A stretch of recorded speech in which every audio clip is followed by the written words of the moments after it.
share a significant development regarding the fiscal performance of the Office of the Vice President for calendar year 2024. This is an affirmation of the OVP's steadfast commitment to transparency, accountability, and good governance. We are also pleased to formally introduce to you the newly appointed spokesperson of the Office of the Vice President. With her extensive experience in public service and regulatory affairs, she will serve as the official voice of the OVP and will provide regular updates on key programs, policies, and engagement under the leadership of Vice President Sara Ziraman Duterte. She previously served as Undersecretary of the Department of Trade and Industry from 2016 to 2023, focusing on consumer protection. During her tenure at the DTI, she hosted the weekly radio program Consumer at Ibapa, which promoted consumer rights and protection. With more than 2 decades of experience in government service, she brings with her a wealth of expertise and deep knowledge of the public sector. To elaborate more on the OVP's latest fiscal development and to address your questions, please join me in welcoming the new spokesperson of the Office of the Vice President, former Trade Undersecretary, Attorney Ruth B. Castello.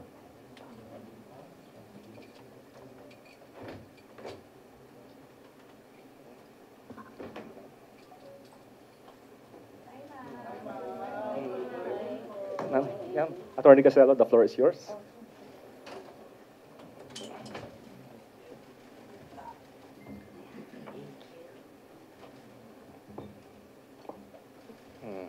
Do you have any opening remarks? Oh, okay. Of course, good morning, everyone. I'm happy to be here, and it's really nice to see some familiar faces. Today, we have very refreshing news. Where we have the Office of the Vice President has already received the annual audit report for 2024. And I know that all of you are very eager to hear what is contained in this document. This audit was done in accordance with the international standards of supreme audit institutions, and it covers the accounts and operations of the Office of the Vice President curriculum year 2024. And of course, as in the last 2 years, 2022 and 2023, the Commission on Audit again gave an unmodified audit opinion on the fairness of presentation of the OVP's financial statements as of December 31, 2024. And then, so of course, we would ask, I don't know if all of you would understand what an unmodified audit opinion means. And so we're here to explain to you so that you can get a little bit of understanding. There is a June 2022 publication of the Commission on Audit, which defines an unmodified audit opinion as a Commission on Audit issuance, and this happens when the auditor concludes that the financial statements are prepared in accordance with the applicable financial reporting framework in all material respects, as specified, of course, by the international standards of audit and the international standards of supreme audit institutions. There is a modified opinion, a modified audit opinion, but it is different because it then includes qualified, adverse, and a disclaimer of opinion. And of course, very fortunately, the Office of the Vice President has received for the third year, an unmodified audit opinion. And also in the report that we received, the independent auditor's report also cited a similar opinion, and I quote, I will read the entire text of the opinion, but I want to catch my breath a little bit. If it's okay, yeah, I'll catch my breath. Okay, so I will read to you the independent auditor's report opinion in the opinion portion. We have audited the accompanying financial statements of the Office of the Vice President, which comprise the statement of financial position as at December 31, 2024, and the statement of financial performance, the statement of cash flows, the statement of changes in net assets / equity, statement of comparison of budget and actual amounts for the year then ended, and notes to the financial statements, including a summary of significant accounting policies. In our opinion, the accompanying financial statements present fairly, in all material respects, the financial position of the Office of the Vice President as at December 31, 2024, and its financial performance, the cash flows, changes in net assets/equity, and comparison of budget and actual amounts for the year then ended, and notes to financial statements, including a summary of significant accounting policies in accordance with the International Public Sector Accounting Standards. And this is signed by the Commission on Audit Supervising Auditor on May 16, 2025. So you'll see here, ladies and gentlemen, these opinions accompanying the Commission on Audit's 2024 Annual Audit Report for the Office of the Vice President is a confirmation of the Office of the Vice President's firm commitment to comply with all laws, existing rules and regulations, including audit guidelines, so that we can be transparent. This is, of course, for purposes of transparency and compliance, upholding the rule of law. Any questions? First question, Brad Mendoza, Manila Times. Mike, please. Of course, we talked before during the COVID sa DTI pa po, ma'am. Pero ma'am, what did you convince yourself to be the new spokesperson of the OVP? And yan, hello. Mike, Check. Red, paulit na lang ang question.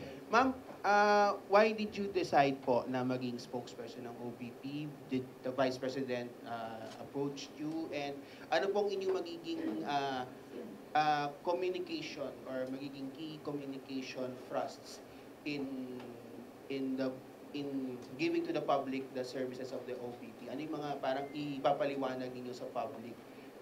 Ipapaliwanag niyo po ba yung mga serbisyo ng OVP sa tao? Ilalapit niyo po ba? And to correct misconceptions about dun sa mga nangyayari sa OVP, ma'am. Yes. Hi, Red. Thank you. I remember seeing you in DTI. Actually, it was no convincing from the part of the Vice President or her staff. They did not need to convince me. I actually submitted an application for any position, for anything that I can do to help the Office of the Vice President. And I'm fortunate that I was given this trust and confidence. And my purpose of being here, including, well, the first day is today, is to actually highlight all the accomplishments of the Office of the Vice President. You would see that, yes, the Vice President is the second highest leader in the country, and she would have similar obligations to the people as the President. And that is what we're going to do here, because the Office of the Vice President for the last 3 years has been performing and delivering basic services to the people. But we would need to give more emphasis, and so that everyone in the country or the public in general would know. Ma'am, last question na lang po on my end. Ma'am, doon po muna tayo sa budget po, ma'am. Sa budget ng OVP, I heard that the Vice President said na they want to stay doon sa same level as what was given in 2025.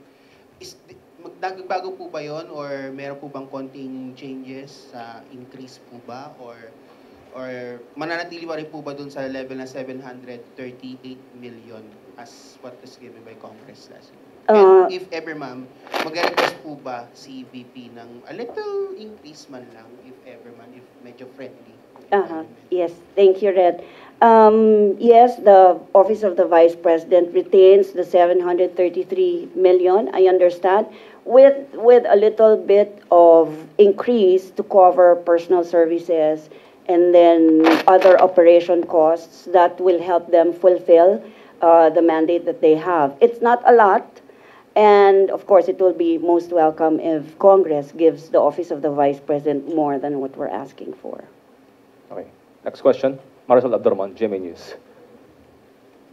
Ma'am, doon muna po ako sa ano. So you will just speak for the institution, for OVP, That's right. not for VP Yes. really. No, not for the Vice Or- President, for the office of the Vice President as the institution. So para alam lang ho namin, ano po yung pwede namin itanong sa iyo on behalf of VP po? The OVP as the institution and official acts of the Vice President as the brand or as the leader of the office. So kunyari, if you will ask anything about her on her The Hague trip now, pwede po. If it's official. So we may ask you about that now? Her trip is personal this time. It's all cost on her, not an official trip whatsoever. Ma'am, yung kasi may fear before si VP na nung kinaltasan yung budget nila this year is yung apprehension niya is yung pag-retrench ng mga employees, lalo na sa mga satellite offices, yung possibility po na may magsasara din mga SOs all over the country. May we have an update? Kasi isa po ito sa naging apprehension po niya. Meron nga po bang nagsara at meron nga po bang mga natanggal na employees? You would note that with the meager budget of the Office of the Vice President, they are still able to fulfill the promises that they made to the people, still serving the public, giving whatever they can. Pero syempre, working around that little budget, they had to close some satellite offices. Several have been closed already, and then some have been removed, the others transferred. Kasi pagka binawasan mo ng staff sa isang office na medyo madaming, if they have more than enough personnel, lilipat mo sa iba para makabawas ng personnel to make sure that the Office of the Vice President can still cover personnel services in the budget. That means the salary of the workers. You said, do we have an official data like how many offices have closed? And I will, okay. Sige, yes, later, I will give ma'am. you that data officially maybe later after the interview. Ma'am, sorry, kasi laging ang nagko-comment sa Malacanang, it's Yusek Claire Castro. There's Attorney Abante of the Congress, so hindi naman ikaw yung pantapat ng VP sa kanilang dalawa. Well, I'm here as spokesperson for the Office of the Vice President. I am not here to sling any mud to anyone. And my marching order, actually, from the Vice President, is to be forthright in the message that I will need to convey. And these are the accomplishments and the projects, the programs, and what exactly is the Office of the Vice President doing for the country. Ma'am, we understand this is a personal trip, but nonetheless, ang sinasabi nga is, meron pa rin pong opisina na kailangan tumakbo. So, on her absence, ma'am, like who runs the OVP? Although VP has been saying na even if she's abroad on a personal trip, she's still working. Pero yung bang kung kailangan may mga immediate na mga decisions kailangan gawin, like who acts on her behalf po? She has a very able Chief of Staff, Undersecretary Zulaika Lopez, so everything is under control, and the Vice President is actually very reachable, so I understand that anything that would need her immediate attention can be relayed to her ASAP. So ulitin yung tanong, ma'am. So kahit personal trip po yun, the VP is still working as the Vice President? Oh, yes, of course. She's still running the office. It's still her on top of the Office of the Vice President. Thank you, ma'am. Next question, Raymond Antonio, Manila Bulletin. Yes, ma'am. Good morning. Ma'am, may I ask what's the status of the medical and burial assistance being given by the OVP, considering the budget cut? Thank you. For now, I understand that there is no medical and burial assistance being provided by the Office of the Vice President.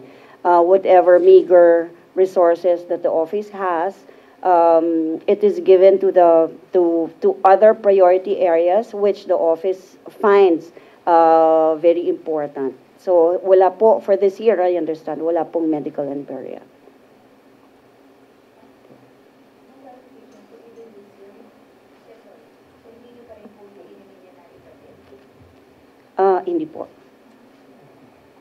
Okay. Next question, Ms. Bella Carriazo, Philippine Star. Ma'am, susukan ko lang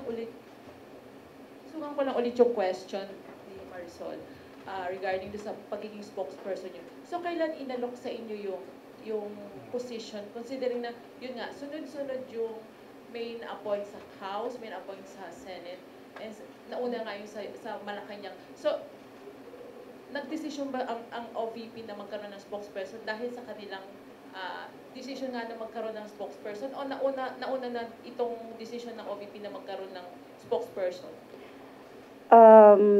Actually, maybe early this year, nung nag-signify po ako ng aking intention, pero hindi naman rin agad na aksyonan.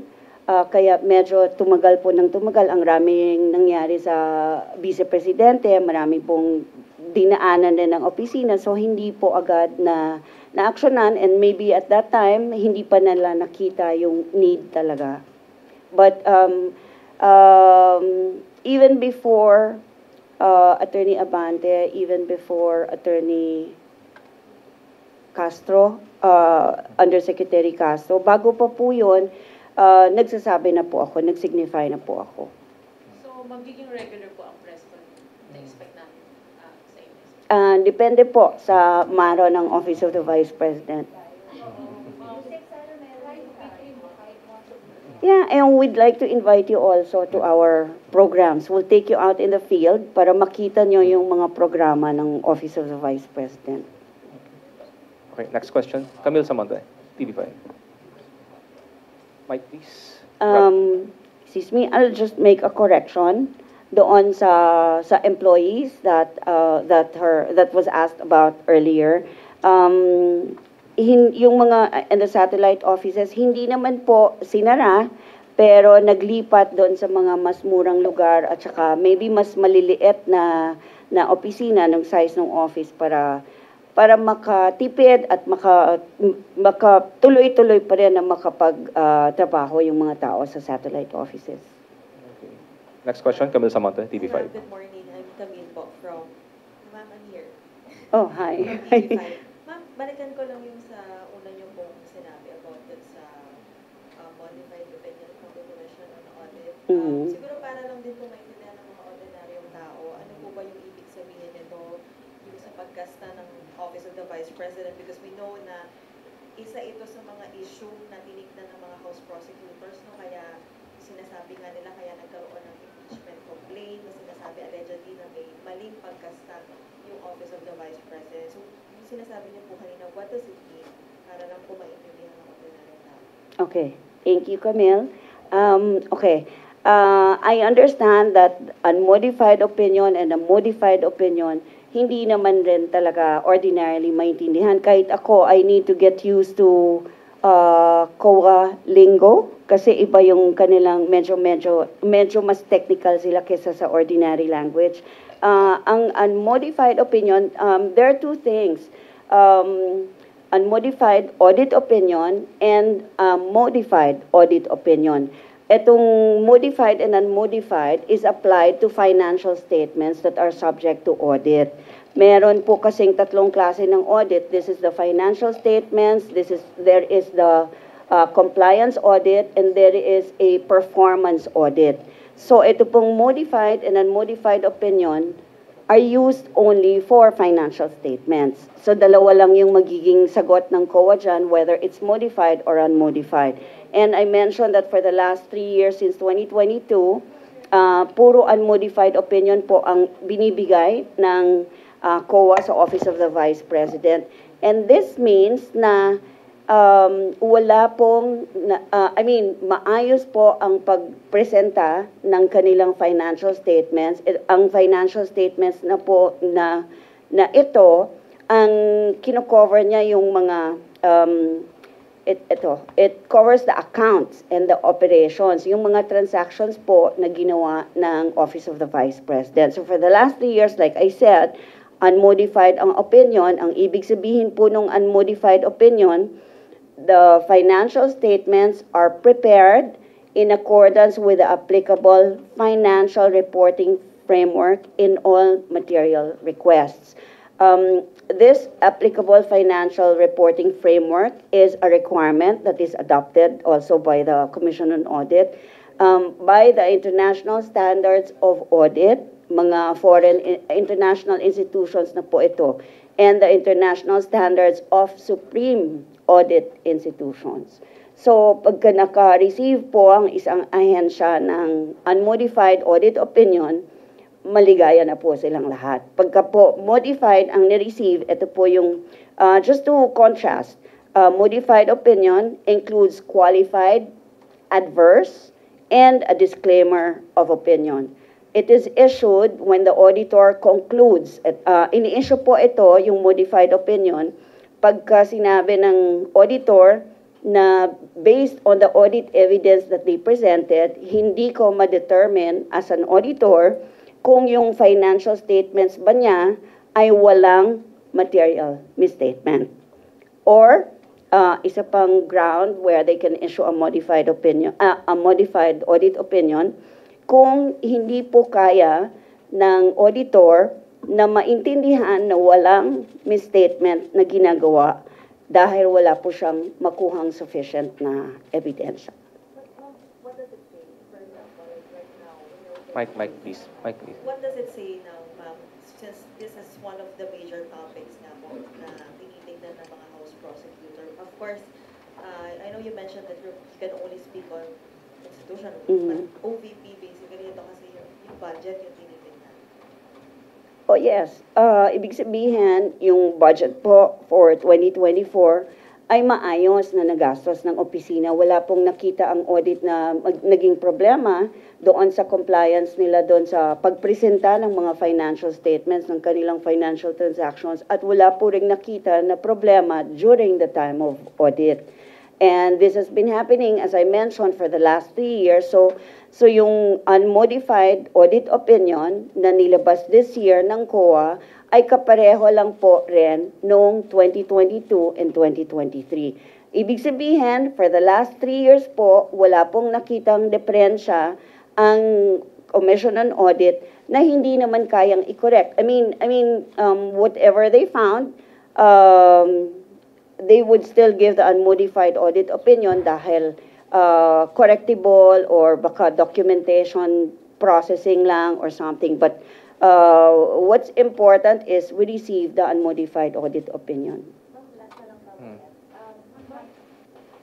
Why did you accept the position as a spokesperson despite the controversies na hinaharap ni VP Sara and her office? I believe in the Vice President. And I see myself in her kasi she never says die.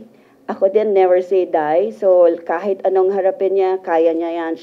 I'm sure she has also, like me, battled many storms in her life. And you see her still standing, still strong. So I believe po in her. And of course, she is a direct extension of her father, whom I served for the full 6-year term. Kaya gusto ko po siyang matulungan. Okay. Next question, Mads Thank you. Villar, Net 25. Mike, please. Mike. Paikot mo na lang. Micah? Yes, ma'am. Mads, ma'am. Oh, Mads. Okay. Ma'am, sa tingin mo ba, itong, since 3 years na po sunod-sunod, yung unmodified na audit report po ng COA, malaki ba yung matutulong niya sa mga allegations ng irregularities sa OVP? Yes, Mads. It's actually, it's something to be proud of kasi sa mga ahensya po, lahat ng government agencies, dalawa lang po, on the audit of financial statements, dalawang opinion lang po ang pagpipilian, either modified or unmodified. Like I said, pagka nakakuha po ng unmodified audit opinion, hindi naman po ito rango, hindi ito ranking. Pero ibig sabihin, unmodified opinion, wala pong maayos po ang submission ng financial statements na ginawa. It is fairly presented, it is honest, it's transparent. So, advantage po, alam po ng lahat ng government agencies yan, na pagka may unmodified opinion sila, happy po silang lahat. Mabalikan ko lang yung budget. Nabawasan ba sa DBM yung sinaplit na 720? Or dinagdagan po ng total? For this year, we're talking of this year. For 2026, nabawasan pa siya. Yung 900, naging 900 something million because of the personal services nga. At saka yung mga ibang, 900 something, wait, DBM na po yung nag-add yun. DBM na. Mm-mm. Hindi siya ni-request ng OVP. Hindi po, sila na ang naglagay. Okay. From our request, sila na po ang nag-augment. From 730, now it's 530. Wait, I will give you the exact number. It's here. I'll just look for it ha kasi. Mats, balikan ka oo, we on can that question. get back Next to you question, later. please. Kat Domingo, ABS-CBN. Ma'am, good morning.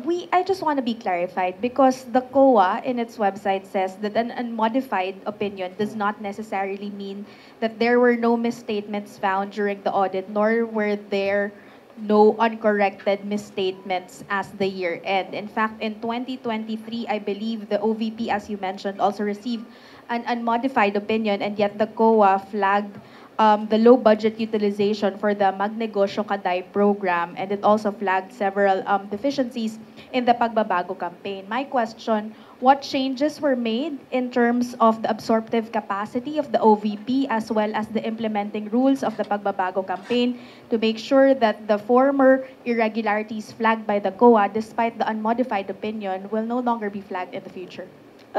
This is for 2023. Okay, we are right now on the audit annual report for 2024. So if you want to know about 2023, we'll get back to you. No, ma'am. later. I wanted to clarify my question. What changes were made in the implementation of the program to make sure that the things that were flagged in the 2023 utilization were no longer an issue in the 2024 budget? Okay, so for the 2024 budget,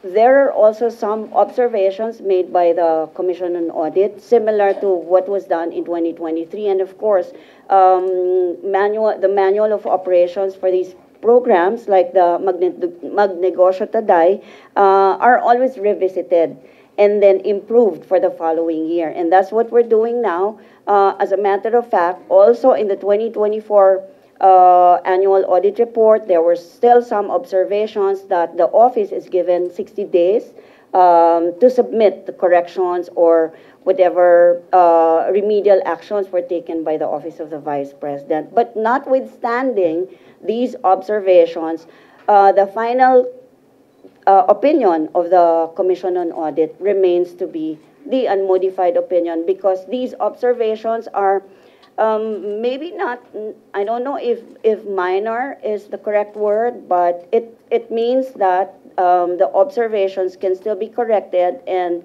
do not actually affect the entire presentation of the financial statements. Okay. Follow-up Last two questions, Sorry, please. follow-up question lang po. Why were you so keen on applying to the OVP for any position? And can you give us an update on the status of your exit with the Marcos administration, particularly after you were placed on floating status with the DTI? Para lang po walang loose ends. Oh, yes, of course. What was your term? Why was I so... Keen on Keen. joining the OVP regardless of any Oh. position. Okay, so let me begin by saying that I left the Department of Trade and Industry in December 2023. And yes, I was placed on a floating status for, how do I say it? I was head of the I was undersecretary for the Consumer Protection Group, and I did something that any honest working official in the government will do.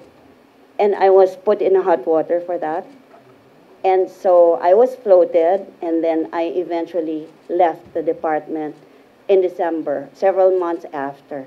And me being keen on being the spokesperson of the Office of the Vice President is my way of returning or giving back to the country what I know it deserves and what I know that it needs. It was not a good separation from me from the department, because I was doing what was right and I was doing what the country needed. So that's the story. Last two questions. Jason, last two questions. Hello, ma'am. Jason po ng SMNI News. Ma'am, nagkausap na po ba kayo ni Vice President Sara Duterte at ano yung feeling niya sa iyo bilang spokesperson po ng Office of the Vice President? The instructions are, number one, I am not an attack dog.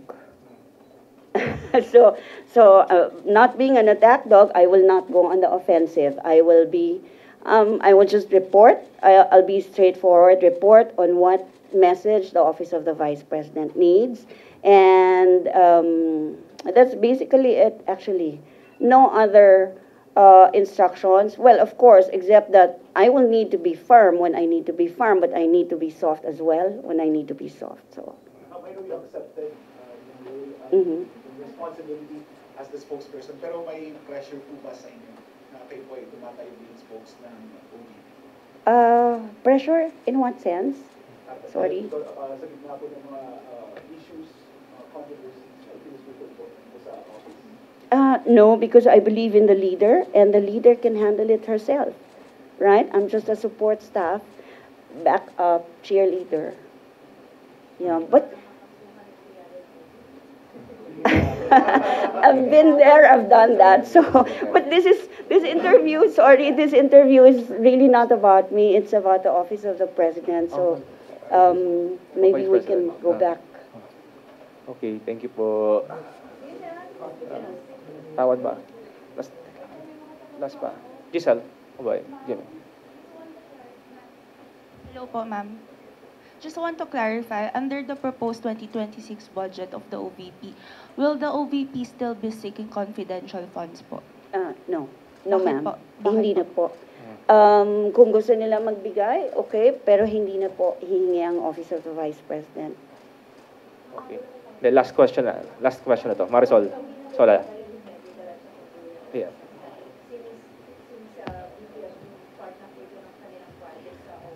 Tinanggal lang last year kasi nga nakaltasan ng budget, but why are we not giving it back again this time? Kung makabigay ng budget, thank you, we will use it. Pero kung hindi na din hingin kasi ang lahat ng programa naman ng Office of the Vice President is submitted to the Department of Budget and Management.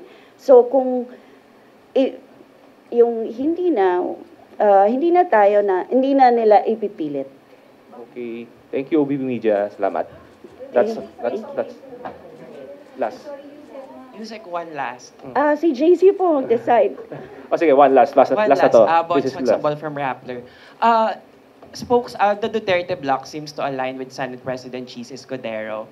Have there been talks about the impeachment trial between the Duterte allied senators and the OVP? So in case a trial pushes through, how is the Vice President preparing for that scenario? Oo nga. It's Attorney Michael Poa who handles the impeachment. He will be the spokesperson for the impeachment case. So, my authority is limited to the Office of the Vice President. Okay. So, Okay, salamat po. Salamat po sa pagpunta. thank you.